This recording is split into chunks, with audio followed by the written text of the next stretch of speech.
એક જણાએ છે ને થોડો નાસ્તિક, એટલે નક્કી કરી લીધું કે આ બધા બાવા સાધુને જે ધંધો લઈને હાલી નીકળ્યા છે ને ભગવાનને નામે, આ દુકાન મારે બંધ કરાવી દેવી છે.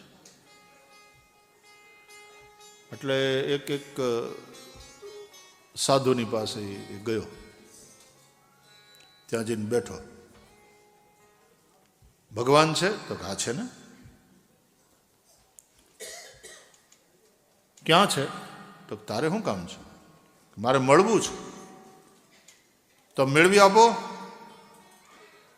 તો કે હા, ભગવાન તો મળે, બધાને મળે, ગમે તેને મળી શકે, અંદરથી ઈચ્છા હોવી જોઈએ.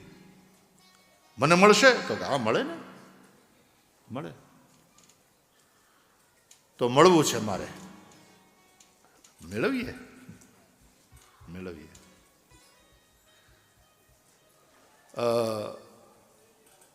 તારું નામ સરનામું?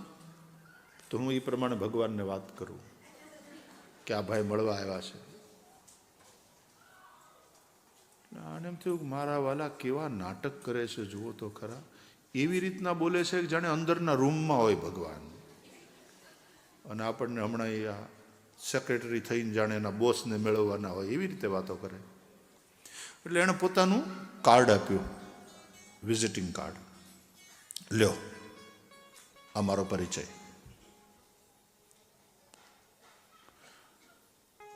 તો સાધુએ વાંચીને કીધું,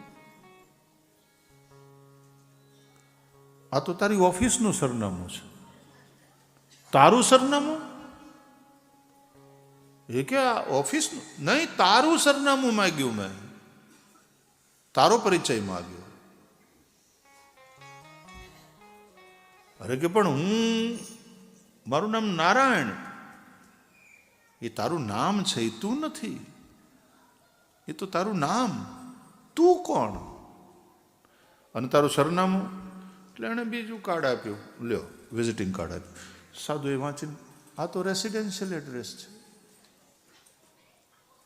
આ તો તારા ઘરનું સરનામું છે. તારું સરનામું કયું? અને તારો પરિચય શું? ભગવાન મને પૂછે કે ભાઈ કોણ મળવા આવ્યું, તો મારે કહેવું તો પડે ને, પરિચય તો આપવો પડે ને. તારો પરિચય શું અને તારું સરનામું શું?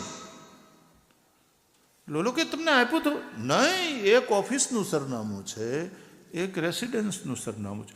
તારું સરનામું કયું?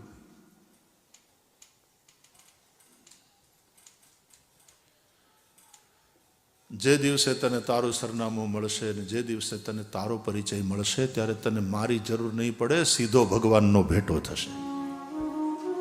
તેથી અમારી જરૂર જ નહીં પડે વાલા, સીધો ભેટો થશે. આ તું છો, આવી તારી જે ભ્રમણા છે ને,